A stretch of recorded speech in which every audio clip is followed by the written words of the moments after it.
Após a Idade das Trevas, a Itália iluminou o mundo. Emergiu da sinistra e devastadora peste negra e trouxe inovações, arte e a glorificação do homem. Foi uma explosão de ideias brotadas das mentes mais esclarecidas de todos os tempos. Filippo Brunelleschi was the ingenio, the ingenious man. Ali nasceram algumas das maiores obras de arquitetura, arte e engenharia que o mundo já conheceu.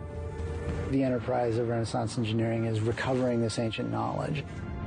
I don't think that any other period in the history of Western civilization can brag to having produced so much genius. Mas chegar a gênio era uma luta. Os construtores enfrentaram desastres naturais sem precedentes, os dogmas da igreja e os rivais. And the Italian peninsula becomes the cockpit, the fighting point. Essa foi a era dos arquitetos, a qual criou a gratificante sensação de que nada era impossível.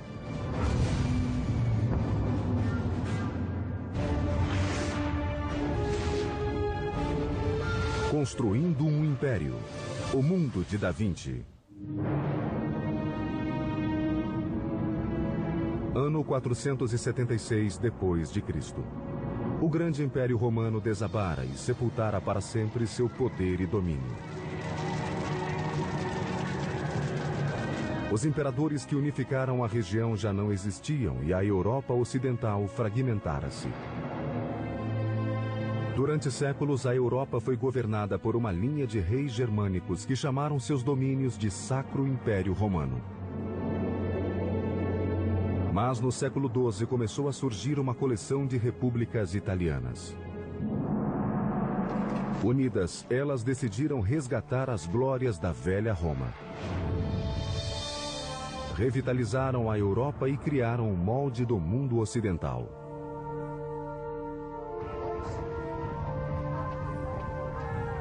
Hi, I'm Peter Weller. And in 2001, I came here to the city of Florence to finish a master's degree in Italian Renaissance art history at Syracuse University in Florence. The Italian Renaissance is as overwhelmingly mind-blowing as it is beautiful. It is the most impacting epoch of the last millennium. It is the age of invention with Da Vinci and Copernicus and Gutenberg. But it is also the age of the cult of personality. It is the time when that unknown artisan or craftsman will become the artist. It is the time when that nameless builder will become the architect. In the 12th and 13th centuries, Italy is really beginning this sort of rebirth. Because what's happening is that stability has been reinstituted onto the peninsula, mainly through the Holy Roman Empire, through the system that we call feudalism. The city is reborn. E nessas liberais cidades romanas surgiu novo tipo de líder. The rulers of the Italian city-states are the merchants. They're not the traditional aristocracy. They're not the traditional nobles. And this produces this extraordinarily vibrant urban life in the 13th century. Famílias como os Médici dirigiram bancos tanto quanto governavam cidades. A riqueza gerava poder. E o poder podia comprar arte e arquitetura. As cidades começaram a construir em grande escala, sempre de olho no vizinho e ciosas da própria independência.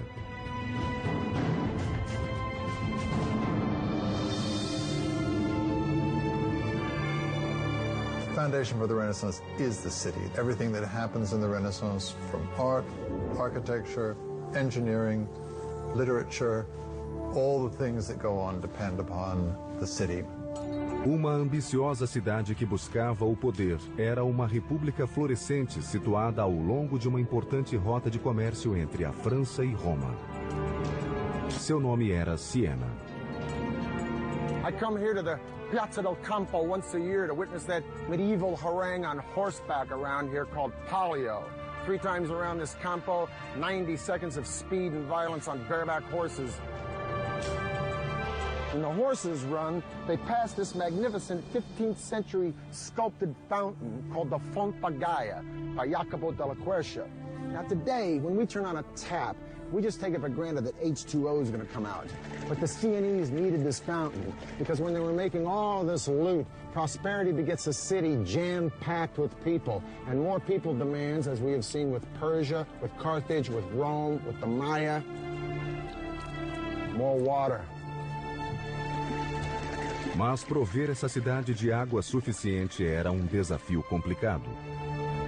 Siena doesn't have a river very close, so they had to find this water somewhere else. They thought they could find another way to go and search for water, and that way was building some tunnels underground.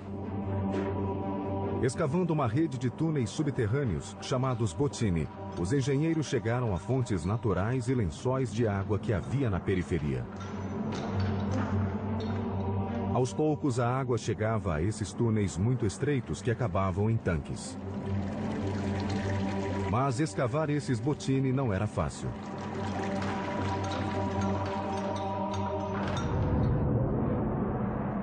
Eles usavam pás e picaretas para remover os depósitos de calcita em túneis de poucos centímetros de altura, escuros, poeirentos e insalubres.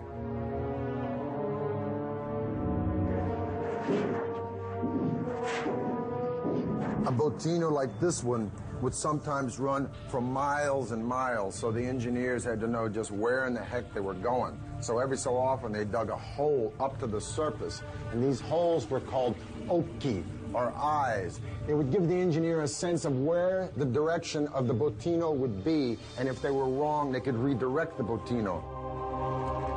A água corria pelos túneis, distribuindo-se pelas regiões mais necessitadas, e ainda alimentavam as fontes das ruas e avenidas movimentadas como a Fontagaia.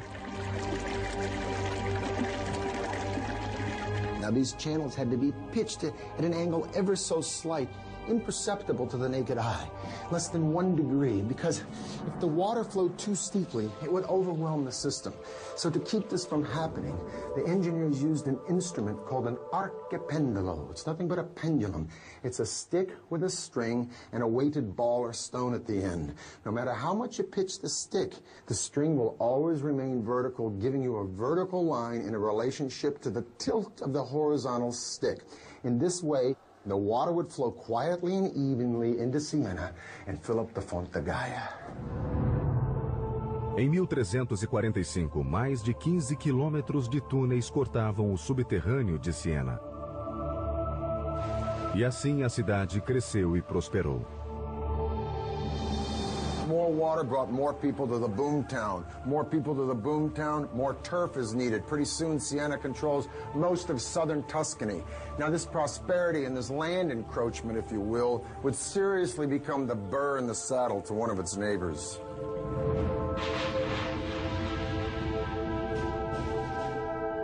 Florence and Siena are the two dominant republics in Tuscany. It was a rivalry on all levels. Economic, political, artistically. And in the 13th century, the city-state of Siena, in all three of these categories, was probably Florence's superior. As duas repúblicas seguiam ombro a ombro até que Siena obteve vitória esmagadora na Batalha de Montaperti em 1260. Siena fights Florence.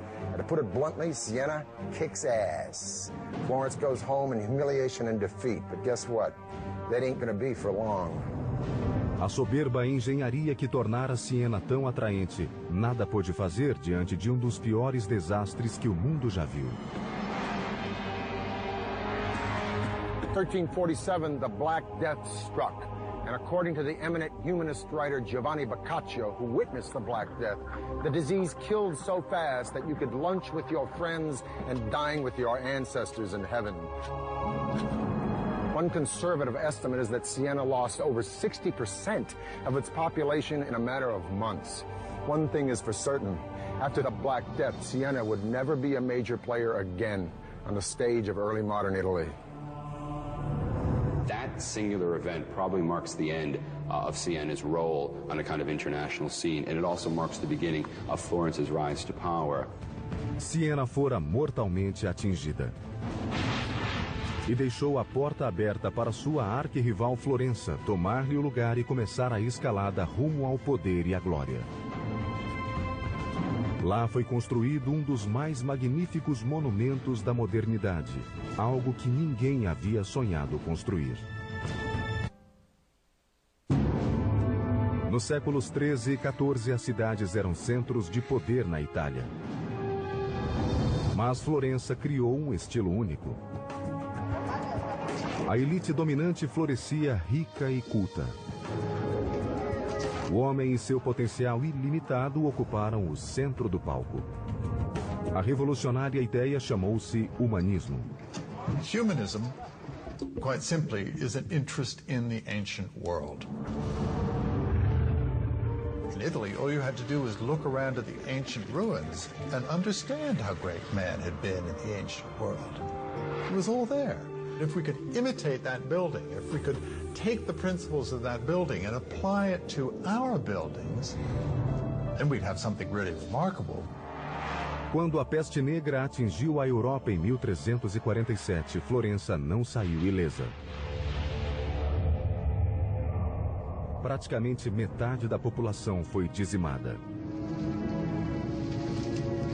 Toda a região levaria mais de 50 anos para se reerguer. Mas seria uma recuperação que assombraria o mundo. Chamou-se Renascença, que significa novo nascimento ou revivência. Por toda a Toscana, uma elite privilegiada de famílias abastadas começou a encomendar projetos grandiosos a artistas vindos do povo. There is an appetite among those who survive to enjoy life, to do other things, to understand or to sense that the life is to be exploited in some way for those who are alive. Os Médicis de Florença, uma das famílias mais ricas da Itália, liderou o resgate da glória de Roma, restaurando-a em Florença e transformando a cidade em uma nova Atenas. The structure of patronage has changed. Patrons are using artists and architects to celebrate themselves. O exemplo central desse esforço seria a catedral, no coração de Florença. They've never seen a structure that looks like the one they want to build. Right? That's a matter of ambition, of idea. See that big old church behind me with that scaffolding on it? It's called Santa Maria del Fiore, otherwise known as the Duomo, or Cathedral of Florence. It was built by a guy named Arnolfo da Cambio around 1200s, but you know what? He was dead before it was ever finished.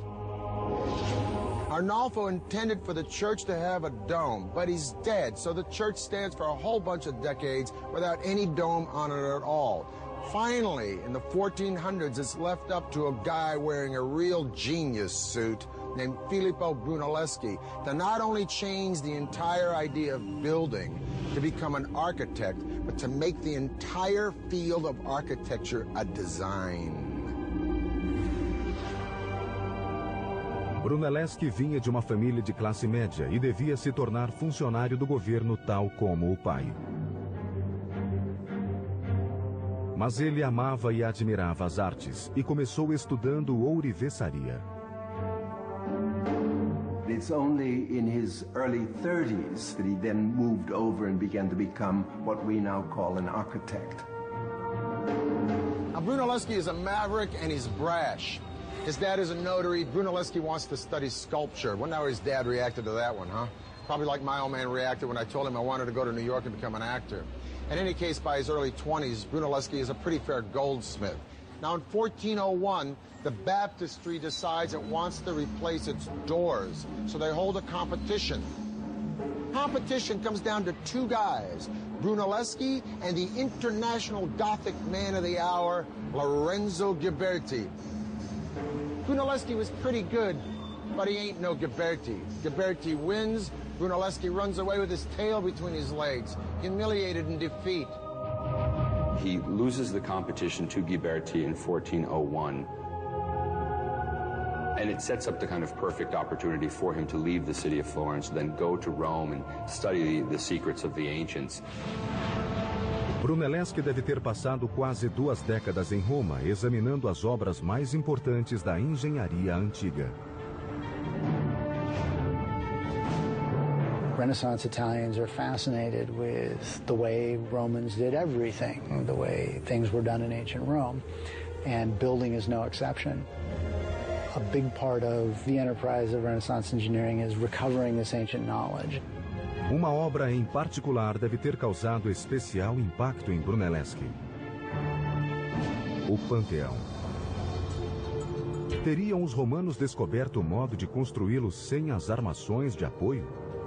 Nessas 2 longas décadas, ele deve ter examinado cada centímetro do domo, cujo diâmetro ultrapassava os 40 metros, tentando desvendar o segredo de sua construção.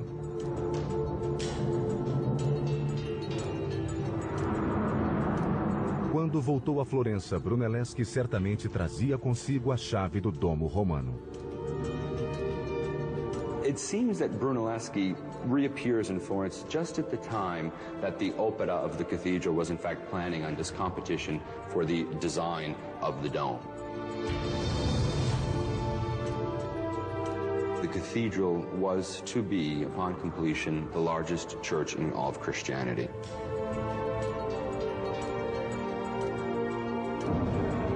A catedral seria um dos grandes desafios da engenharia italiana.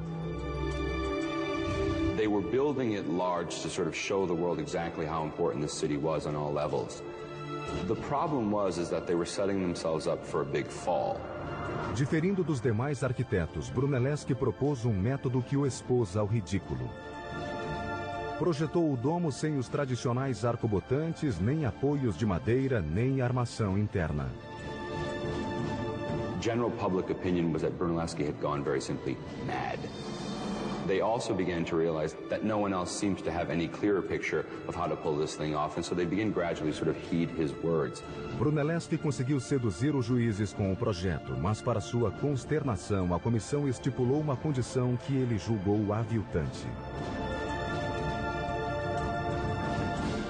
It seems that fate would rear its ugly head because he would have to share that role with his nemesis, Lorenzo Ghiberti.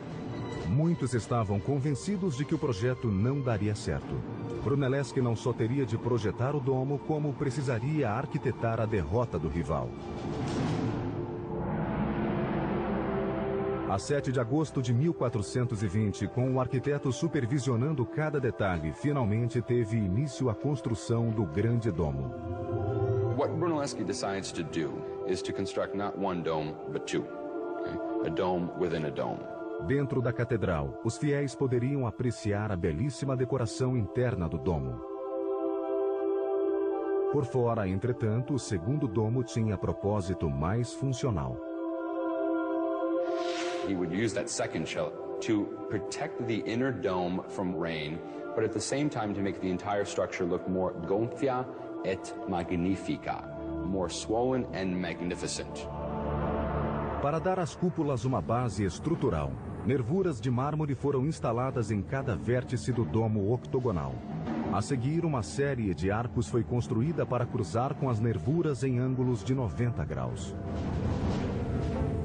Mas Brunelleschi enfrentou um problema logístico. Achar um modo de içar várias toneladas de material a mais de 60 metros. And so Brunelleschi devises something we call the ox hoist. Atrelados a um timão, 2 bois faziam girar um pilar que erguia e baixava um guindaste. A marca do gênio estava numa rosca que mudava as engrenagens para a frente e para trás. Ou seja, os bois não precisavam ser desatrelados para trocar de lugar. Ficavam andando na mesma direção tanto para erguer quanto para baixar o guindaste, economizando horas diárias de trabalho. Nessa tarefa foram içadas mais de 30.000 toneladas de material. Apesar de todo esse trabalho, cada peça ainda precisava ser transportada lateralmente e colocada no ponto exato a dezenas de metros de altura. Para resolver esse problema aparentemente insolúvel, Brunelleschi projetou outro tipo de guindaste, chamado castelo. A castello was a crane that they used to move weights horizontally. Instalado no alto da cúpula e semelhante a um cavalete, tinha um sistema de trave mestra e contrapeso, permitindo a colocação do material com precisão milimétrica. These are the machines that he was introducing, and these are the machines that made it possible for such a dome to have been built. Mas toda essa criatividade ainda não resolvia o desafio fundamental de um domo desse tamanho sem nenhum apoio interno. Brunelleschi ainda precisava evitar um desmoronamento. A tarefa exigia um grande salto de imaginação combinado com engenhosidade e cálculos precisos. –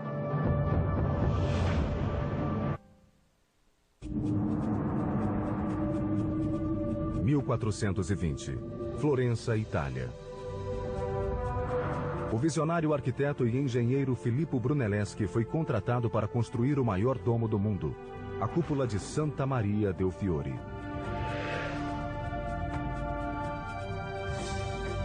Como o domo não tinha suporte, o desafio era evitar seu desabamento. Now, it's one thing to invent a clutch and a flywheel, and you got the donkey only going in one direction, saves a lot of time, and then you invent a crane, it brings the stuff up high. But the more important question is, I'm standing on top of this dome, and how did Brunelleschi keep this sucker from caving in? Ele teria de manter os tijolos no lugar e ainda dar apoio à estrutura. A solução? Assentar os tijolos com uma técnica engenhosa com base em ângulos, fricção e justaposição. Brunelleschi comes up with this invention, if you will, from Rome, which they use decoratively, but we don't know that they use it functionally, of herringbone bricks. You have a short brick here that's sort of bookended by two long bricks, and subsequently you have weight coming down, and weight coming down, and then weight coming across, and then weight coming down, and then weight coming across. The whole point of this is that a herringbone pattern will displace the weight out and down, instead of just directly down, where you might have collapse of your dome.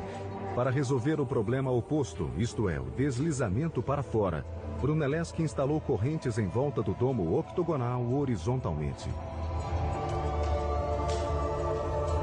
They were going to construct these so-called catenae, or these horizontal chains that were intended to maintain the hoop stress or the lateral thrust of the dome. 5 correntes foram interligadas em intervalos regulares para suportar o domo e agir como contrafortes invisíveis. O tempo todo, Brunelleschi foi forçado a supervisionar a obra com um colega e rival, Ghiberti. Agora, com a ideia de instalar as correntes, ele viu a oportunidade de se livrar de Ghiberti.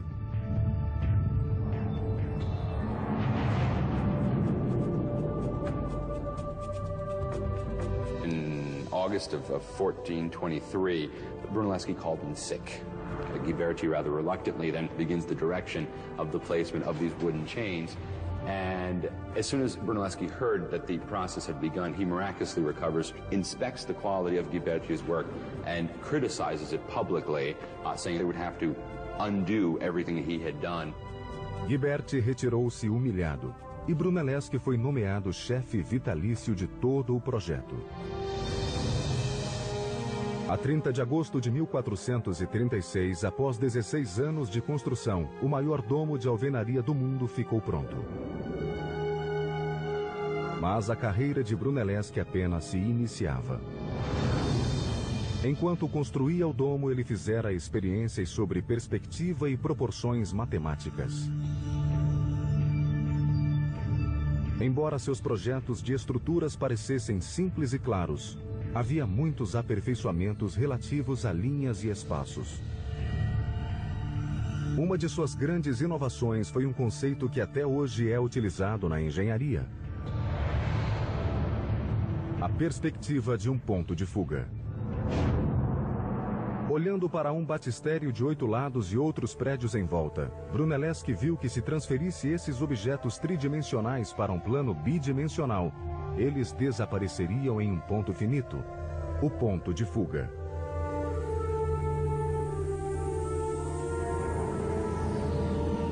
O tamanho aparente de um objeto diminuía à medida que aumentava a distância do observador. Essa ideia revolucionaria a arte dos pintores e arquitetos do mundo e faria aparecer a planta do engenheiro. What it does in architecture is change the game all the way through Frank Lloyd Wright and to Frank Gehry today. Because architecture is no more just building. It isn't figuring it out in the dirt and saying, hey, if this wall is that long, we got to make the spire that high. Now they can deduce it and put it on paper. It's no longer the builder who's in control, it's the architect. Before Brunelleschi, most projects were based on approximate models. This would come to an end when Brunelleschi began this practice of what we call paper architecture, and that is clearly indicating what his plans were, and then begins the sort of modern tradition of architecture today. Os novos projetos de Brunelleschi foram testados em 1442 na construção da Capella Pazzi. Now this building behind me is the chapter house for the Church of Santa Croce, a Franciscan church. It's called the Pazzi Chapel. I'm going to talk to a man I'm a little nervous talking to. He's one of my own professors from Syracuse University, Dr. Rab Hatfield, and he's going to explain why this chapel is distinct from what Brunelleschi was doing before this. Let's go look on the inside. Let's go see them. It's all about relationships. He's trying to figure out an arrangement of all of these pieces so they all fit together perfectly, just the way the bones all fit together in your body. Right. Your Renaissance architect, thanks to the invention of scientific perspective, where they learn how to represent space, and it's Brunelleschi who invents this, learn to see things in 3D, learn to imagine things in 3D. Rather than flying by the seat of your pants, you start with a concept and you follow the concept to its fruition in perfection. And I think you get a very good sense of that. Yeah. I mean, that's spatial magic. As inovações de Brunelleschi em técnicas de projeto e construção foram imitadas pelos arquitetos durante séculos. Mas uma nova era nascia junto com o arquiteto. As regiões vizinhas retomaram as velhas rivalidades.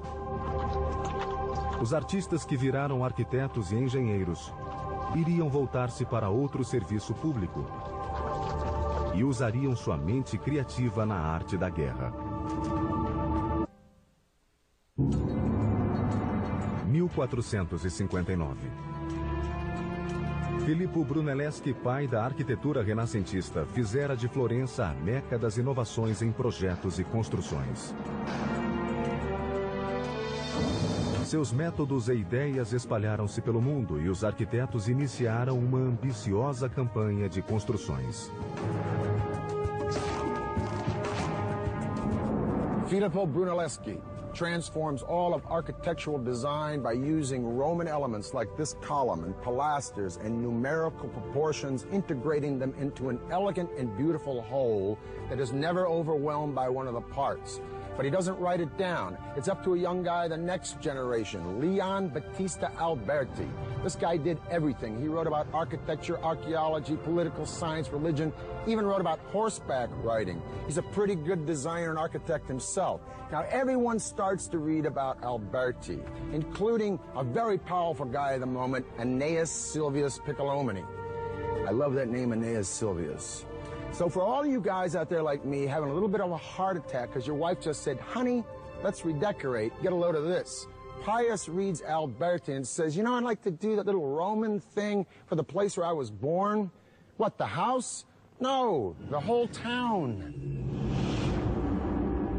Enéas Silvio Piccolomini tornou-se o Papa Pio II em 1458. Um ano depois, voltou a atenção para sua cidade natal, Corsignano, e encomendou um estudo para ali construir uma cidade ideal.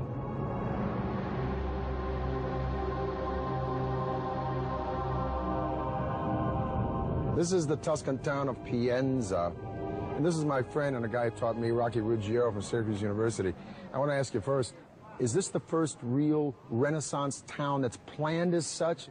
To come to this backwater town where, you know, population is a couple of 100 people, it kind of gives Pius free rein. So what he does is to create this rather imposing cathedral. And it's that first impression that you get. And then around this particular structure, he will organize all of the other various archetypes. If this piazza is so perfectly planned with its perfect bishop's palace and its cathedral, why are these streets always crooked? I come up here, I don't know where I'm going. This is actually done intentionally. One thing they didn't want to do was to let people know how small it was. And so they intentionally keep these streets from forming a direct axis so that you always have a corner that's sort of obstructing your view, and it makes it seem much larger than it actually is. Quando as obras terminaram em 1464, mais de 40 prédios tinham sido construídos ou reformados. Cada um era uma importante expressão dos ideais revolucionários. A cidade como um todo espelhava o significado da própria época. Contudo, a sensação de harmonia em Pienza não durou muito. Os ideais que glorificavam o homem e o potencial humano sofreriam duro revés.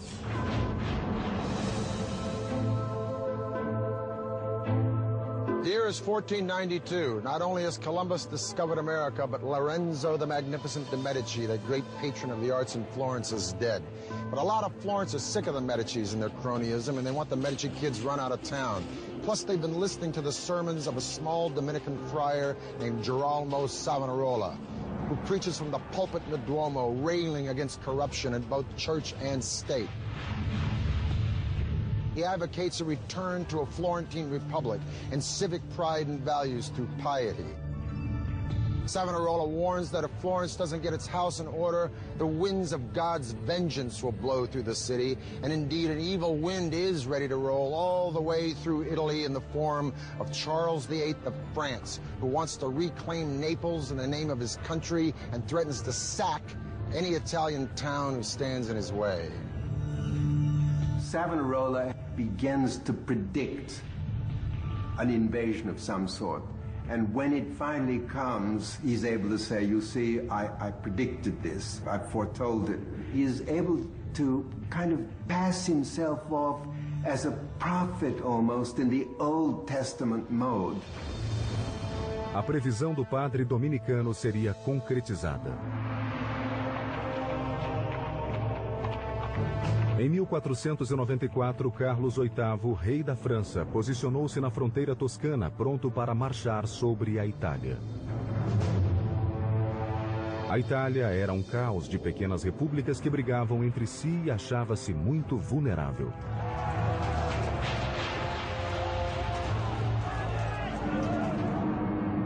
Os construtores que haviam criado monumentos para exaltar a humanidade poriam seus projetos a serviço da guerra nessa nova etapa. There is no such thing as a trained military engineer.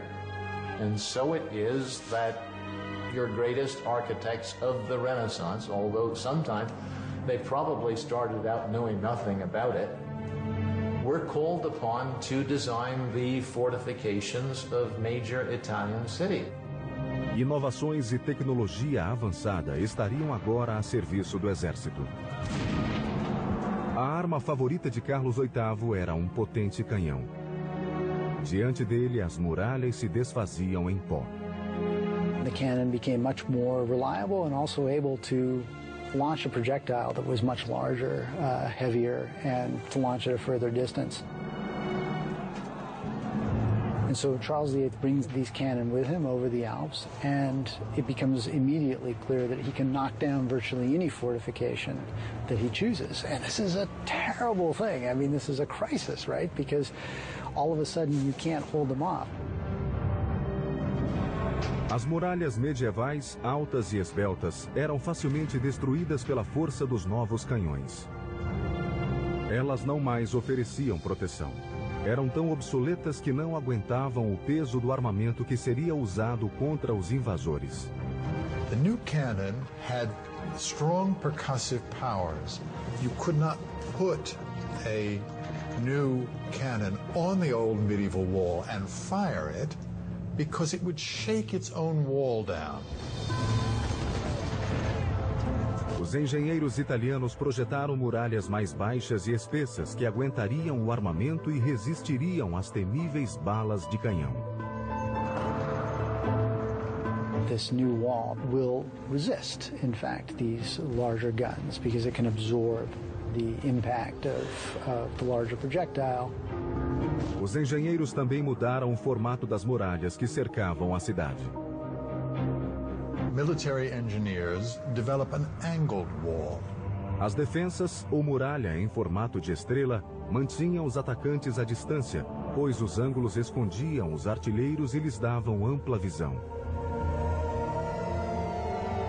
The cities become star-shaped, and you have the development of these large star plans with angled bastions that project from the city walls with their flanking coverage on either side. The angles create a series of faces. And the faces are very important because the different corners of the city can, as it were, protect one another. O bastião tornou-se o novo modelo de fortificações defensivas, despertando o interesse dos comandos militares de toda a Europa. Logo, porém, a atenção se desviaria de Florença e da Toscana para um novo poder que seria redimido através de monumentos gloriosos e obras de assombrosa arquitetura.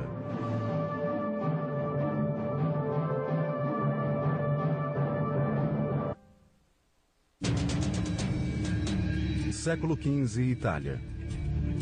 Florença tornou-se o centro da Renascença, espalhando pelo mundo novas ideias sobre arquitetura, artes e engenharia.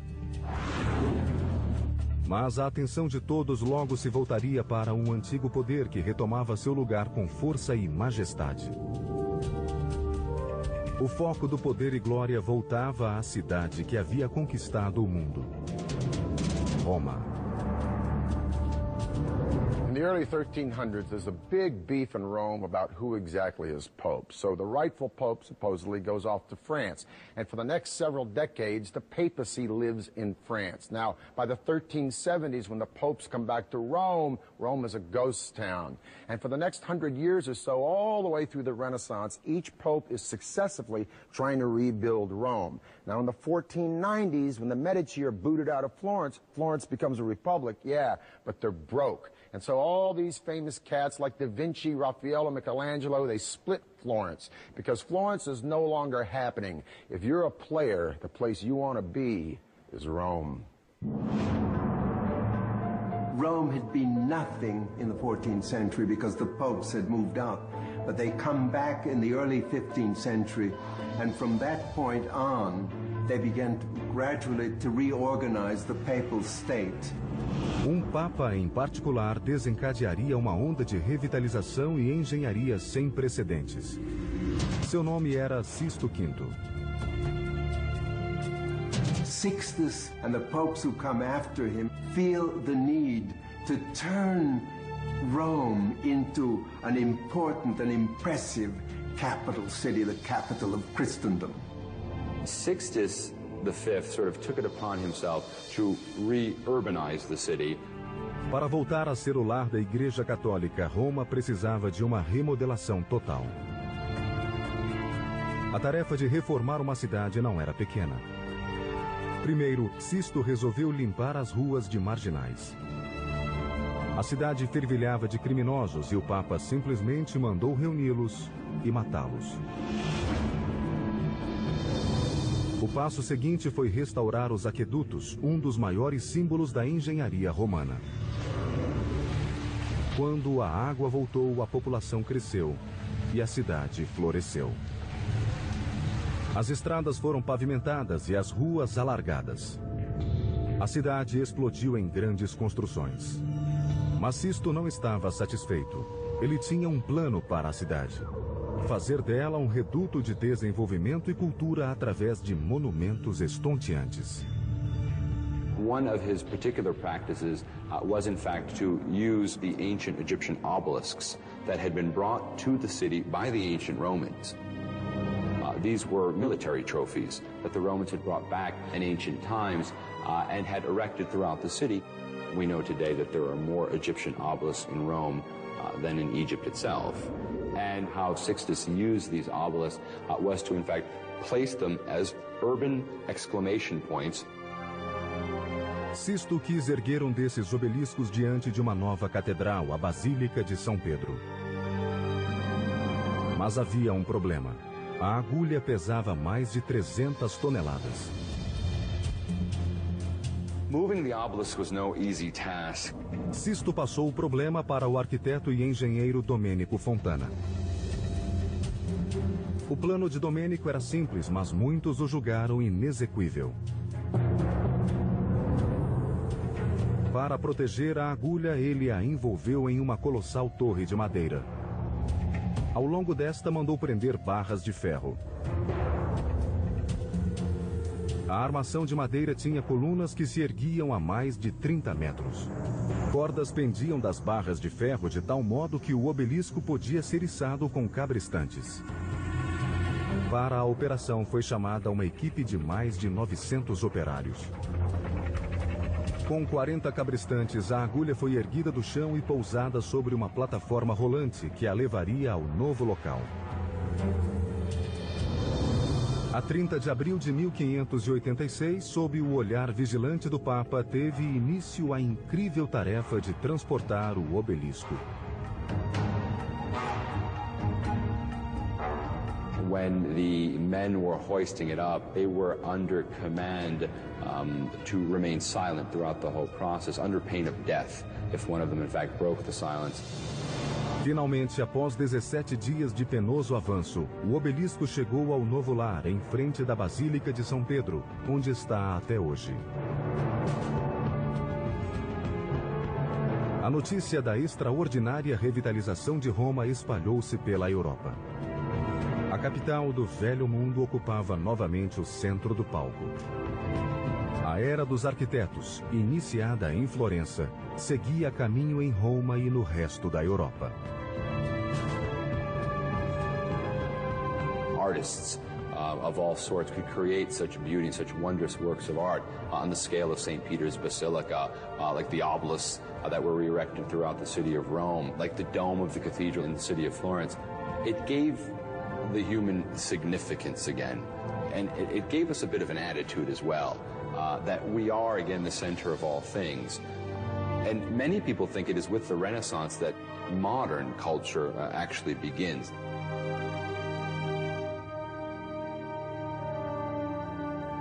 Bella Firenze, beautiful Florence.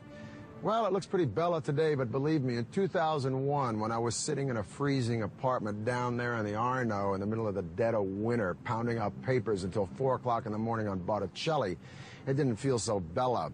Matter of fact, I was just about an inch from getting the bella out of here, going back to my day gig in L.A. But I stayed, and I got my degree. And I keep coming back here to Florence and Siena, I don't know, to be of service, to teach a field trip or two, perhaps to sit in on a lecture by one of these brilliant professors who lives here and runs around Tuscany trying to explain how the miracles of the artists and architects of Italy in this period did so much to pull us out of that dark age and illuminate the daylight of our modern world. For the History Channel, I'm Peter Weller.